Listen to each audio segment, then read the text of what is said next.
Charles, welcome back to London and the UK. Firstly, how is it being back? Oh, it's wonderful being back. It's always the little things you forget, after being away for some time. So, it's incredible. The atmosphere here, I've never seen anything quite like it. It was very energizing, maybe a little too energizing because went out super hard and had a tough race on the back end, but, went for it, gave it my best effort, and yeah, it was fun to race back in London. I mean, that Olympic standard is crazy quick, 27 flats. I mean, that was the mindset, come here, try and, get as close to that as you can. But obviously, kind of halfway through the race, you felt it. Yeah, and that's tough. You kind of want to, for a good 10K, you want to feel good. Probably threw a little bit more than where I was today, and it was just a little bit hard to dig deep. And once I was off, I was kind of stuck in no man's land, kind of swimming from a long ways out. And I just got to get better. Just got to keep working. And but I have absolute faith in what I'm doing. It just it takes time. And I think the worst thing you can do in running or any long-term thing that you're trying to get better at is be impatient. So I know Olympic year is tough. You want to do as well as you possibly can, but that's not how it works. Your body takes time to adapt, and it takes time to layer in the work that's going to get you where you want to be.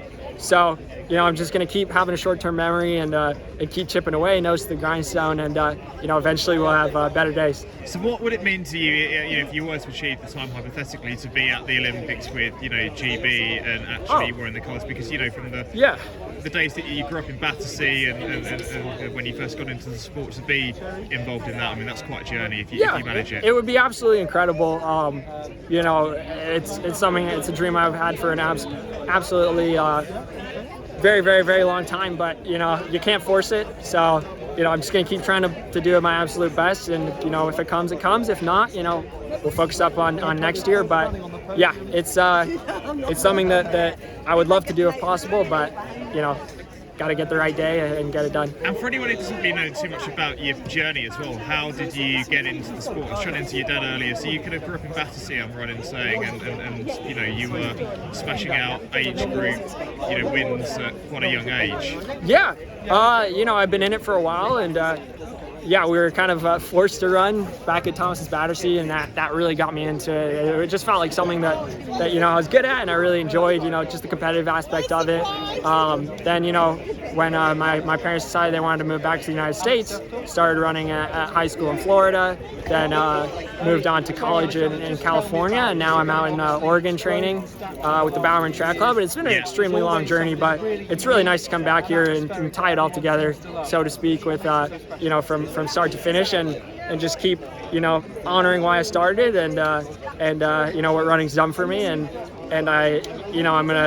my main goal is for as many years as I have in this sport to maximize as much as I possibly can. As I said before, keep a short-term memory, not get too down on myself, not get too high either, and just end my career knowing I did absolutely everything I could to run as well as I possibly could. Growing up, did you watch the Olympics and look at that and immediately think, okay, this is where I want to be when you started out the sport? And were there any big inspirations? I didn't. I also didn't know we were going to move until my parents will tell you probably a couple months before we actually left, so when I was growing up watching the Olympics, I was always rooting for GB athletes and cheering on England at the World Cup. And so when I saw athletes that I wanted to emulate, it was great British ones posted up on our gym wall back at Thomas's. And so I think a part of that really motivated my decision to want to compete for Great Britain, just to honor that original intention and aspiration, and keep a good through line there, because running's always best when there's a good story, I think, and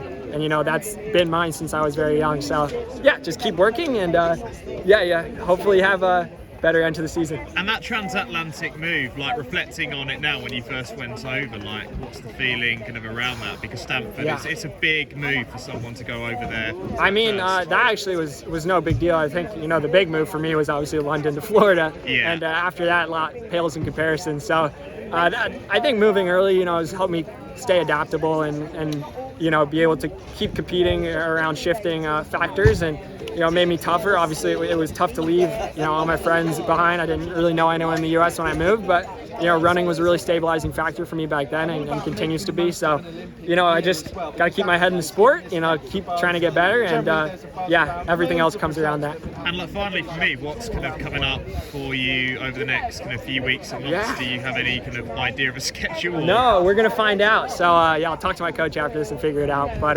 right now, I guess just focus on cooling down and I'll figure it out.